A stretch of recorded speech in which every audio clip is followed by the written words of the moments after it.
Hello everyone, आप सभी का स्वागत करता हूं इस चैनल पे जिसका नाम है जेडी स्टडीज।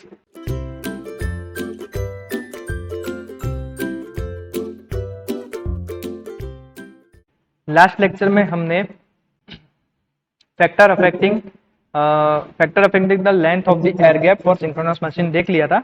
अगर वो लेक्चर किसी ने नहीं देखा तो प्लीज जाके उस वीडियो को पहले देख लीजिएगा। मैं उसकी लिंक आपको आई बटन में प्रोवाइड करवा दूंगा। आज हमारा लेक्चर है factor affecting the selection of number of armature slots. इसमें हमारे पास कुछ डिफरेंट डिफरेंट टाइप के हमारे कंसिडरेशन है जो हमारे नंबर ऑफ स्लॉट को सिलेक्शन को अफेक्ट करते हैं। ठीक है, तो वो कौन कौन से हैं आज हम लोग लेक्चर में देखेंगे। तो आइए बिना किसी देरी से स्टार्ट करते हैं आज का लेक्चर।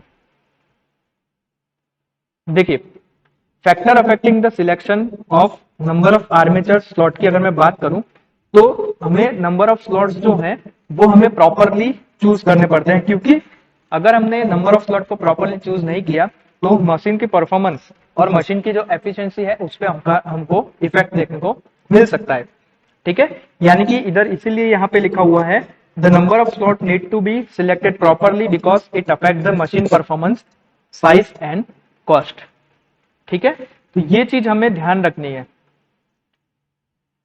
अब मैं बात करूं अगर देखो, there are no thumb rule for selection the number of slots. मतलब ऐसा कोई जरूरी नहीं है, कोई ऐसा हमारा कोई थंब रूल नहीं है कि बस इसी रूल्स को हम लोग फॉलो करके हमारे नंबर ऑफ स्लॉट को हम लोग सिलेक्ट करते हैं। लेकिन कुछ पैरामीटर्स हैं, कुछ कंसिडरेशन है जो हमें ध्यान रखनी है कि ये चीज हमें अफेक्ट नहीं होनी चाहिए। मतलब ये जो फैक्टर्स हैं ये हमारे नंबर ऑफ आर्मेचर स्लॉट की और मतलब परफॉर्मेंस पे, मशीन की परफॉर्मेंस पे हमारे इफेक्ट कर सकते हैं। तो वो कौन कौन से हैं? देखो, सबसे पहले है हमारा लीकेज रिएक्टेंस। ठीक है, ये लीकेज रिएक्टेंस। देन दूसरा है हमारा जो अफेक्ट करता है, बी में यहां पे लिख देता हूं, टूथ पल्सेशन। ठीक है, टूथ पल्सेशन।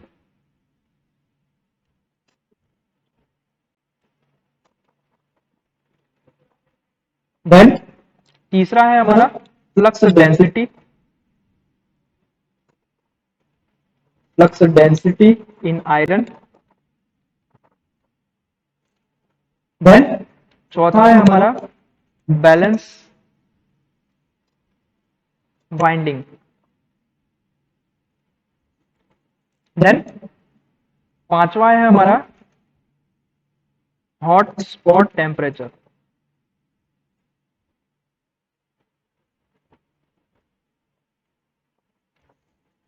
देन चौथा है और लेकिन सबसे इफेक्टिव है उसकी कॉस्ट।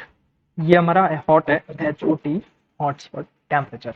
ठीक है, तो ये जो जितने भी पैरामीटर्स मैंने यहाँ पे लिखे हैं ये सारे पैरामीटर्स हमारे अफेक्ट करते हैं for the selection of number of armature slot for the synchronous machine. तो देखो एक एक करके हम लोग ये इनके बारे में जानेंगे। ठीक है, तो सबसे पहले हम लोग जानते हैं लीकेज रिएक्टेंस के बारे में। तो देखो, लीकेज रिएक्टेंस में कैसा होता है कि वो कैसे अफेक्ट करता है। तो अगर हमारे हम लोग मशीन की डिजाइन में नंबर ऑफ स्लॉट हम लोग लेस रखते हैं, कम रखते हैं, तो क्या होगा, स्लॉट की विड्थ और जो स्लॉट के विड्थ को यानी कि स्लॉट बनाने के लिए जो इंसुलेशन हम लोग यूज कर रहे हैं उस इंसुलेशन की रिक्वायर्ड हमें कम हो जाएगी।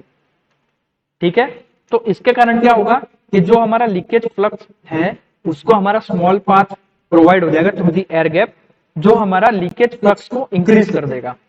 इसलिए लीकेज रिएक्टेंस है हमारा वो इंक्रीज हो जाएगा। तो देखो, अगर हम लोग, मैं कुछ ऐसा लिख सकता हूं यहाँ पे, लेस नंबर ऑफ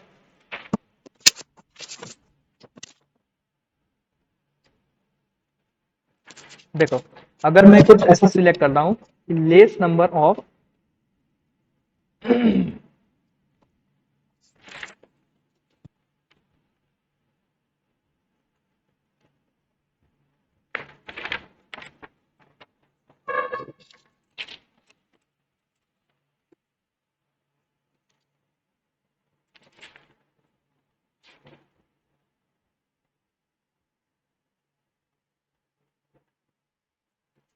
तो वो किसको इफेक्ट करेगा, वो इफेक्ट करेगा हमारे इंसुलेशन को। ठीक है। अगर लेस नंबर ऑफ स्लॉट्स हैं तो इंसुलेशन भी कम चाहिए। अगर इंसुलेशन कम होगा तो लीकेज जो फ्लक्स है वो इंक्रीज हो जाएगा। अगर ये इंक्रीज होगा तो हमारा जो लीकेज रिएक्टेंस है वो भी हमारा एक्सेल जो है हमारा वो भी इंक्रीज हो जाएगा। ठीक है, तो ये हमारी मशीन परफॉर्मेंस के लिए बेटर नहीं है, मीन्स इससे हमें इफेक्ट पड़ सकती है। ऐसे ही हमारा जो दूसरा है, ये जैसे ए है हमारा, ये हमारा बी है, तो बी है हमारा टूथ पल्सेशन। तो देखो टूथ रिपल्स जो होते हैं in the field form, in the field from the tooth pulsation losses in pole phase reduces when the large number of narrow slot are be used. ठीक है, इसका मतलब क्या है कि देखो टूथ रिपल्स जो होते हैं हमारे, वो अगर फील्ड में मैग्नेटिक फील्ड जो जनरेट हो रही है उसमें, और जो उसके कारण जो हमारा टूथ पल्सेशन लॉसेस हो रहे हैं, तो ये जो टूथ पल्सेशन लॉसेस हैं ये कम हो सकते हैं। कैसे? जब हम लोग नैरो स्लॉट प्लेस करते हैं किसी भी रोटर में। तो मैंने आपको रोटर के जब कंस्ट्रक्शन बताया था तो उसमें मैंने आपको ये वाला कंस्ट्रक्शन भी बताया था। कुछ ऐसा कंस्ट्रक्शन भी होता है रोटर का। देन कुछ इस तरीके से भी कंस्ट्रक्शन होता है रोटर का। तो यहाँ पे क्या है, जो ये आपके टूथ बन रहे हैं ये आपके दांत हैं। टूथ मीन्स यहाँ पे दांत। ठीक है, तो देखिए ये जो आपका टूथ बन रहा है, इसकी टूथ की जो विड्थ है वो कम है। अगर टूथ की विड्थ कम है तो एयर गैप जो है बिटवीन स्टेटर एंड रोटर ये भी हमारा कम रहेगा, और टूथ पल्सेशन लॉसेस जो हो रहे हैं वो भी हमारे रिड्यूस हो जाएंगे वहां पे। तो रिड्यूस होने के कारण क्या होगा कि मतलब हमारी जो मशीन की परफॉर्मेंस है वो बेटर हो जाएगी। तीसरा है हमारा flux density in iron. Third है हमारा flux density in iron.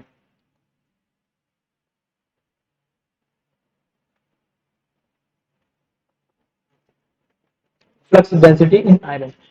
So there is a large number of slot occupies more space. ठीक है, for insulation that reduces the available teeth cross section area and teeth becomes narrow and the mechanically weak. तो जब भी आपके narrow teeth होते हैं तो narrow teeth में क्या होता है कि आपकी फ्लक्स डेंसिटी जो होती है वो एक्सेस हो जाती है, मतलब उसकी परमिसिबल लिमिट से ज्यादा हो जाती है। इसीलिए इसीलिए टीथ की जो फ्लक्स डेंसिटी है वो अगर उसकी वैल्यू आपकी हाई है तो आपके आयरन लॉसेस जो है वो आपका बढ़ जाएगा रोटर में। ठीक है, इसीलिए जो फ्लक्स डेंसिटी होती है, flux density in iron, it should be less, should be less.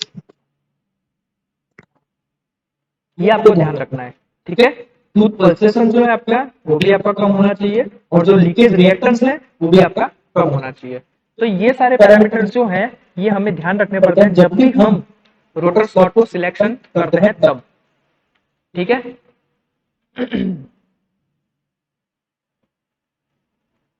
Then चौथा है हमारा बैलेंस वाइंडिंग। तो देखो किसी भी रोटर सरफेस को ओवरहीटिंग से बचाने के लिए हमें क्या करना चाहिए, नंबर ऑफ जो आर्मेचर स्लॉट हमने सिलेक्ट किए हैं उसमें हमारी जो वाइंडिंग है वो हमारी वाइंडिंग हमेशा बैलेंस होनी चाहिए। अगर ये वाइंडिंग हमारी बैलेंस नहीं है तो इसका मतलब क्या है कि आपके जो भी रोटर सरफेस है, जो भी आपका आर्मेचर स्लॉट है उसके अंदर क्या होगा, ज्यादा मोर हीट होगी, जनरेट होगी, मोर हीट जनरेट।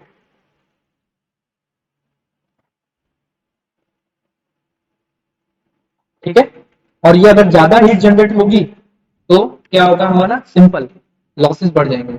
ठीक है, यानी कि जो हीट लॉस है हमारा वो हमारा इंक्रीज हो जाएगा और एफिशिएंसी जो है वो रिड्यूस हो जाएगी।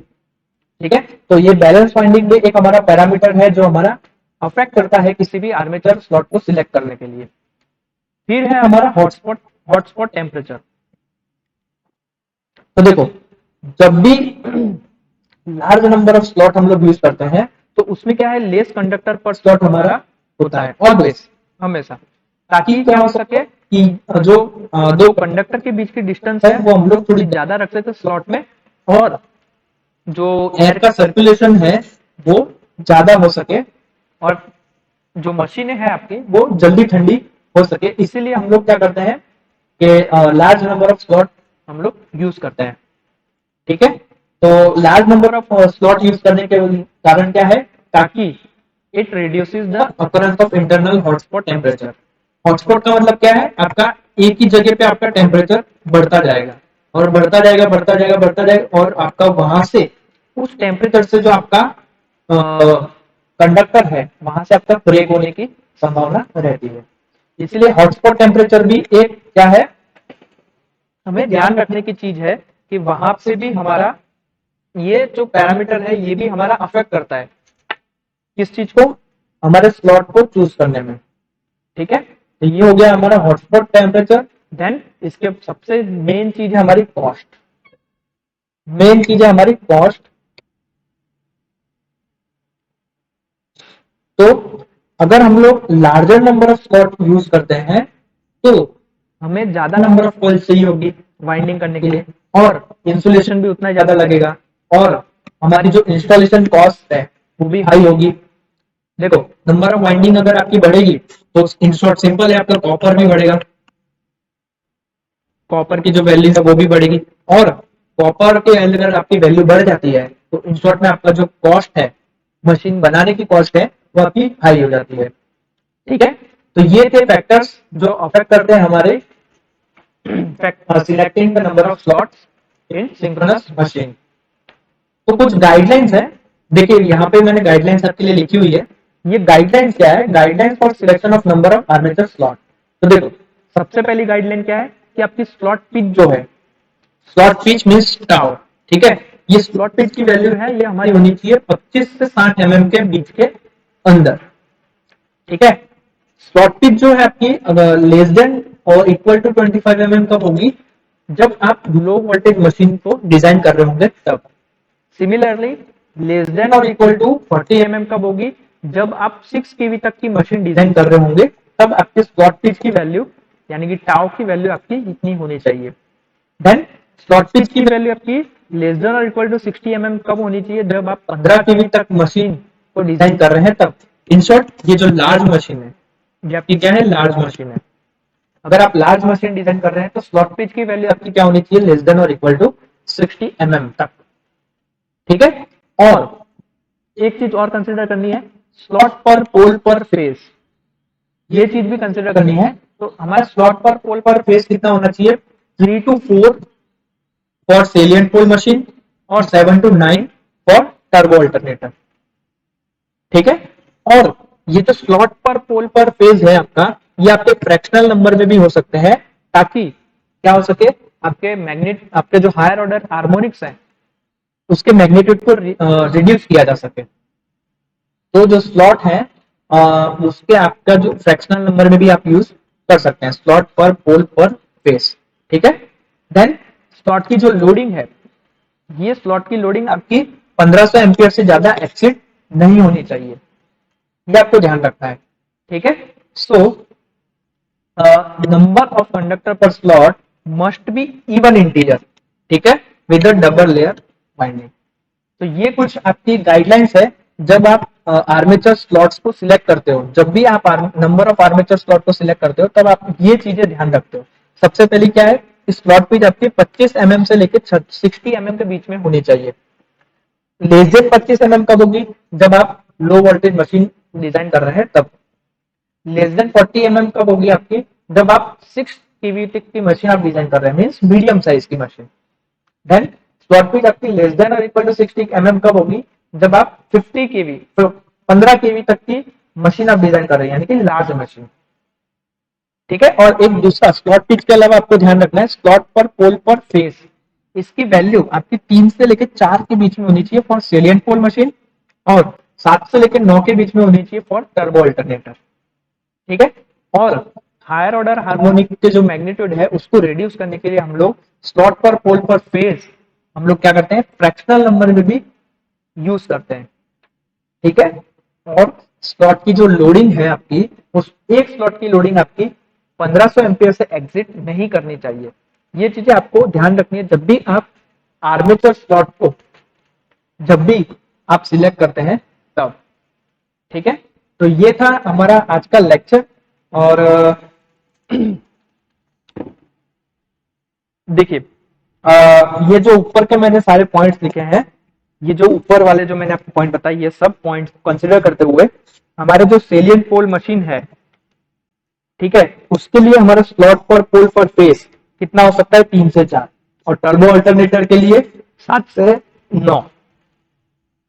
ठीक है, और फ्रैक्शनल में तो हम लोग यूज करते ही हैं। ठीक है, ये सारी चीज मैंने आपको यहाँ पे बता दी है।